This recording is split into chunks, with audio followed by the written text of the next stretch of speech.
ñu taxaw ci une information bu ñu Libération Quotidien jot a siiwal le bureau politique de PASTEF s'est réuni samedi sous la présidence du leader du parti Ousmane Sonko.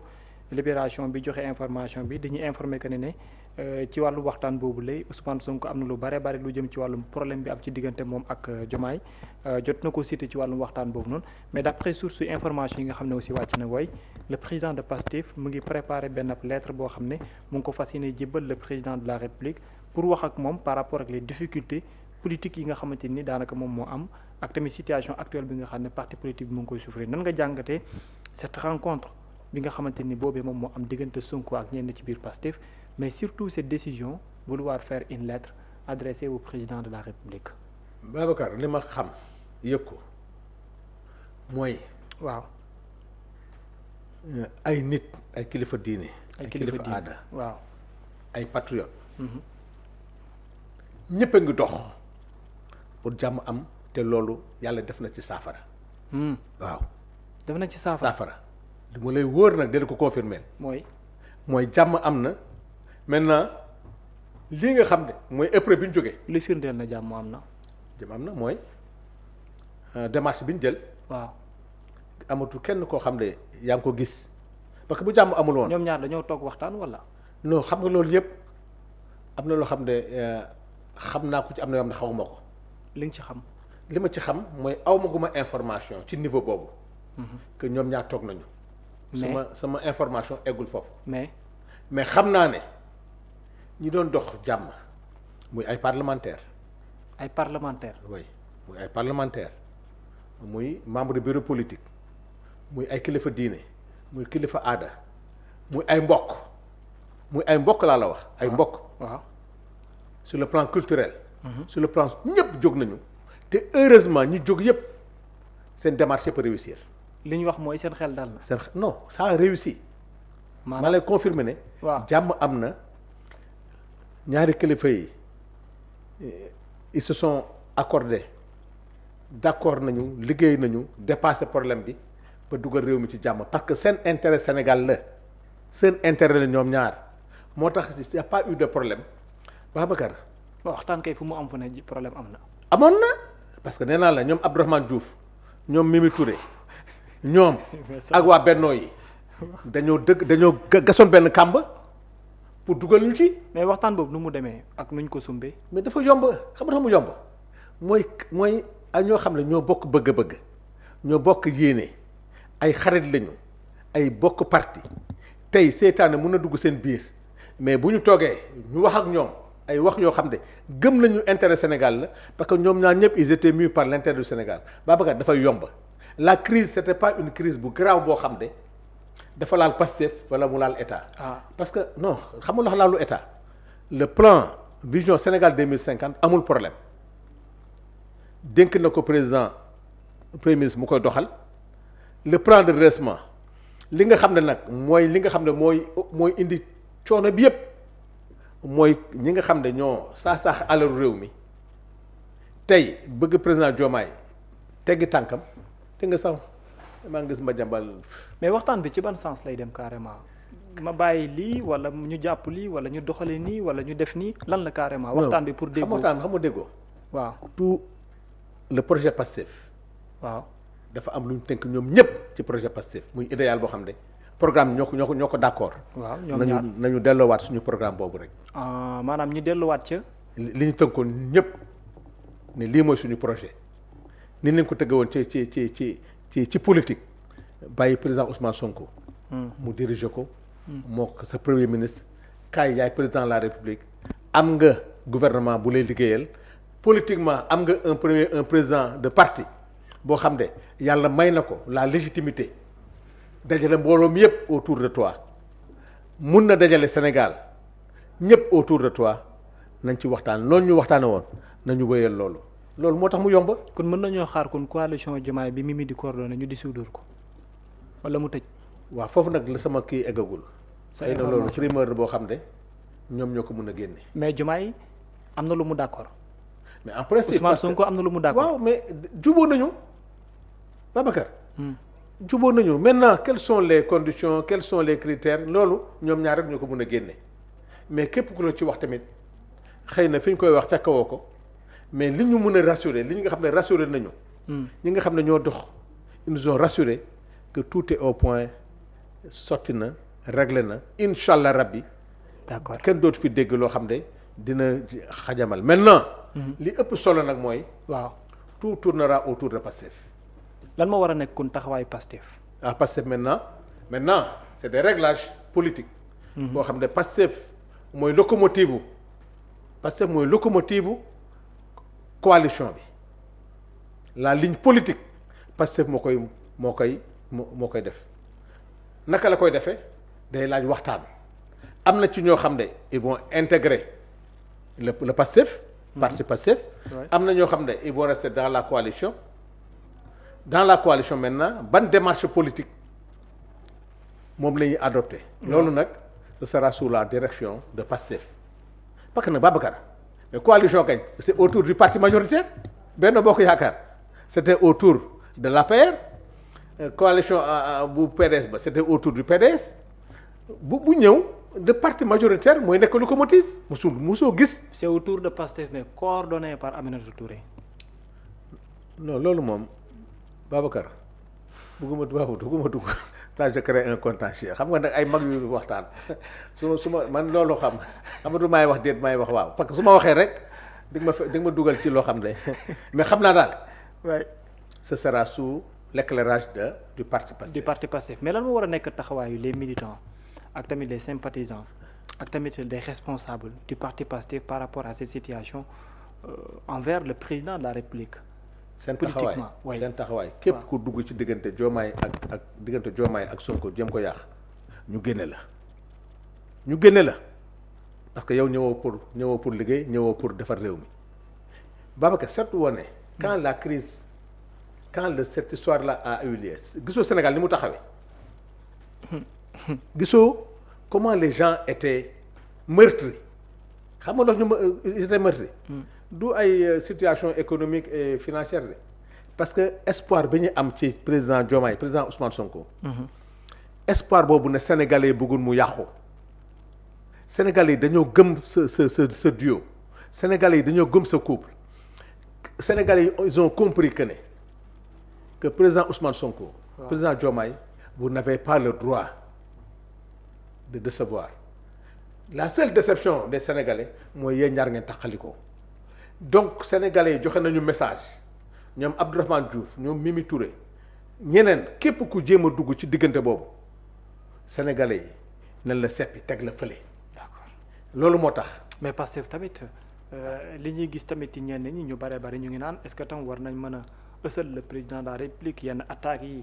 waaw non loolu yëpp c'est à corriger c'est à defar moo tax bi affaire bi amee aussi gisoo kenn ci kilifa yi képp benn mais nag ay militants ay sympathisants yuy attaqué Sonko yuy attaqué président Diomaye loolu ay nit yoo xam ne dañoo mer mais. benn kilifa aucun responsable de Pastef ou de la coalition gisoo ko attaqué président Diomaye amul kenn ko def ñëpp mooy nañu waxtaan ñu ñëpp. ba jàmm am. loolu nag nit ñi foog ne affaire ragal la ma dégg ñu naan affaire décret non du décret mooy décret bi day fekk ñu réew mi.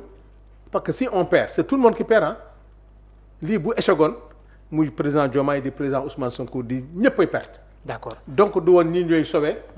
président Diomaye mënul sauver président Ousmane Sonko ñàkk président Ousmane Sonko mënul sauver que le ñàkk ñun ñëppay amandoo mën na ñëpp ñàkkandoo moo tax man maa ngi encourager.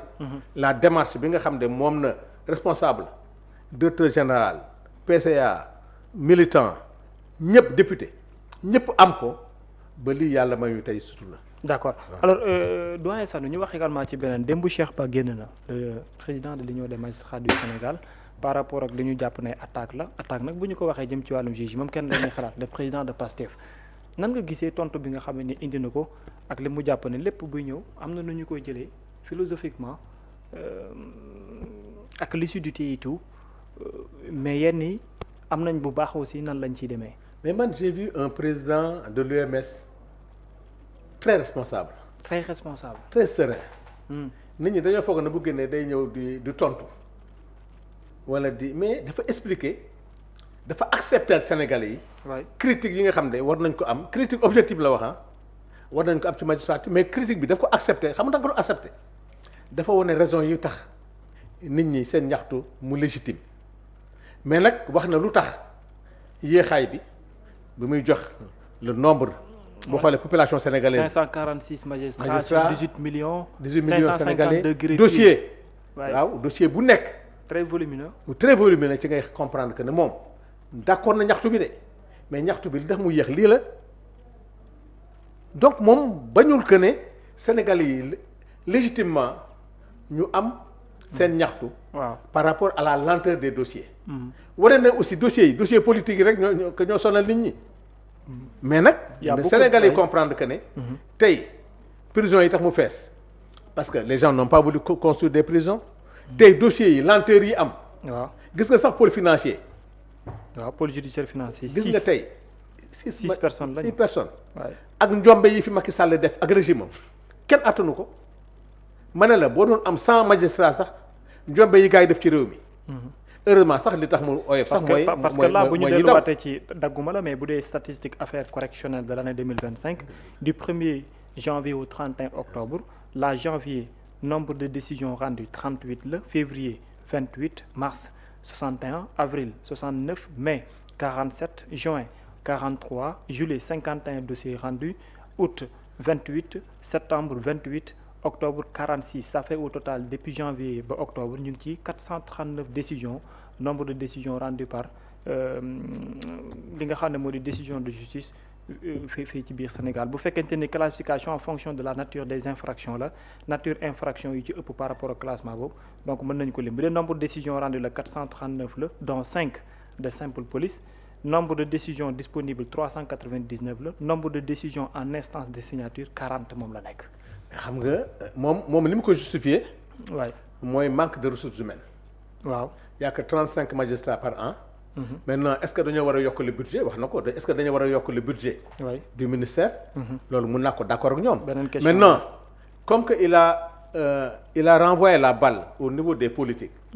lenn la nañu yokk le nombre de magistrats yi génn par an. waay nañu yokk le budget mais aussi célérité ba muy wax. waaw àndul nag le nombre de magistrats yi fi nekk. célérité bi. waaw lu tax. parce que dafa néew soo ko gaawantoo mun na am erreur la wax. waaw mais nañu yokk comme que daf ñu ko renvoyer nee na ci ñun la dépendre. loolu c'est le président de la République qui doit acter. qui doit acter. waay maintenant loolu mooy lan am na foo xam ne nag dama xaw a d'accord ak moom. mooy c'est le conseil supérieur de la magistrature. waaw dafa ne président waru ci génn. mën na des. mën na des mais keneen du fa dugg. mais nag Babacar est-ce que yéen seen corps journaliste yi ñun politiciens mën nañu ci dugg. mais nag bu dee conseil national de la justice foofu ñëpp na concerné mais magistrature moom gëm naa ne dañ ko bàyyi ak magistrat yi ak président bu nekk fa mais boo fa dugalee keneen kon corps bu nekk di fa dugal keneen corps huissier yi corps journaliste yi surtout yéen a gën a jaloux seen corps boobu. donc pour man. conseil national de la justice. waaw bu dee day am. kooku ñëpp mën na fa xëy na mën na fa dugg parce que la justice pour tout mais conseil national de la magistrature nañ ko bàyyi ak magistrat yi ak président de la république. loolu laa gëm.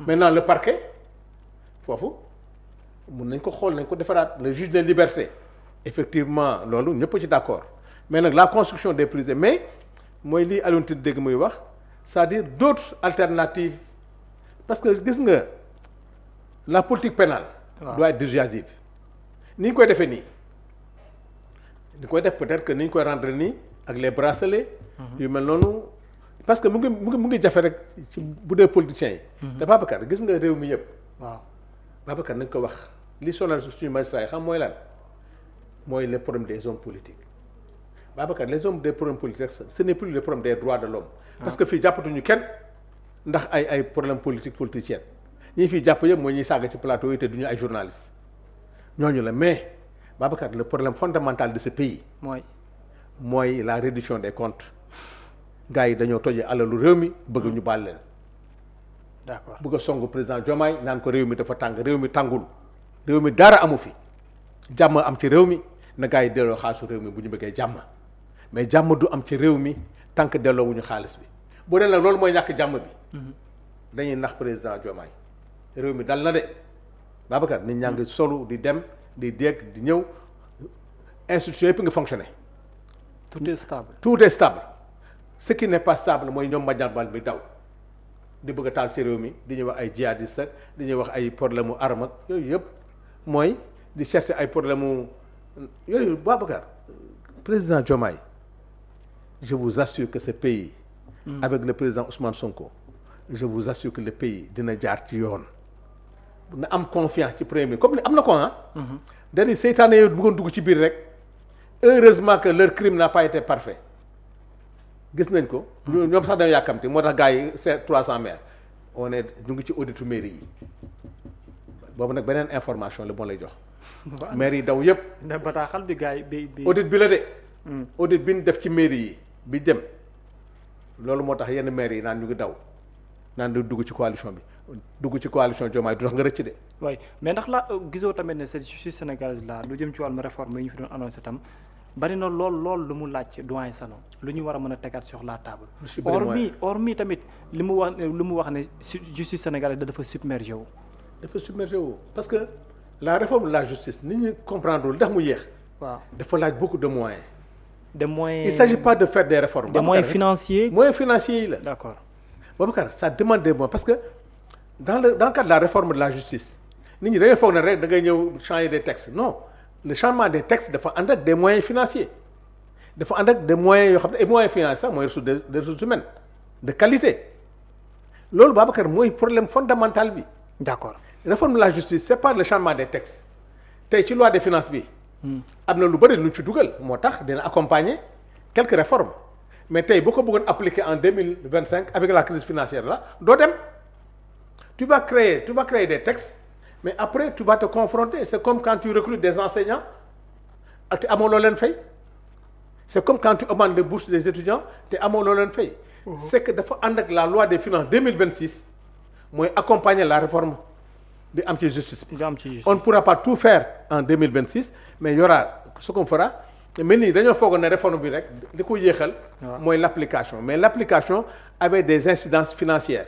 d'accord loolu nag am na lu ñu dugal ci loi des finances 2026 am na loo xam ne nag mënoo nekk ci redressement. waaw gars yi jël xaalisu réew mi daw ba pare amuloo xaalis nga bëgg a def redressement bëgg a def recrutement. d'accord lii mooy li nga xam ne moo tardé. mais Babacar si on veut régler le problème de ce pays na gars yi delloo ci xaalis. est-ce qu'on peut arriver jusqu'à ce que ñu am 1% du budget ñu alléel ko la justice sénégalaise. on peut même avoir plus Babacar. parce que gis nga pays buy dox dëgg il faut que la justice soit au rendez-vous. te la justice c'est des moyens Babacar c'est des moyens colossaux Babacar mais. waaw gis nga la justice elle est tellement compliquée ba même nos lois là. par rapport à la détention parce que gis nga dans la réforme dafa am yoo xam dañ lay wax ne détention préventive. les détentions préventives dafa am xoolal le bracelet li muy coûter que li mu ñuy coûter c'est trop cher les bracelets contrôle bracelet rek c'est des centaines de millions Babacar les gens pensent que dañ lay takk bracelet toog non c'est de l'argent que ça coûte aux contribuables sénégalais le fait de mettre les gens là sous bracelet mais sur le plan financier ça coûte beaucoup à l'État. bracelet bi de am na ñu ko bañal moom ku ci mel ni Badara Gadiaga le juge l'accorde de liberté provisoire ak bracelet le parquet qui dit niet. ils ont leur raison. mais ce que mais loolu tamit est-ce que réellement tamit. mais Babacar le président le lui l'a dit il faut que la politique pénale soit dissuasive. Babacar nit ñi. d'accord na ko nem yem ci li nga war a yem. bu njëkk ba de bu ñu ko défendre dañ ko daan. waaw bu njëkk ba c'est des problèmes politiques ah.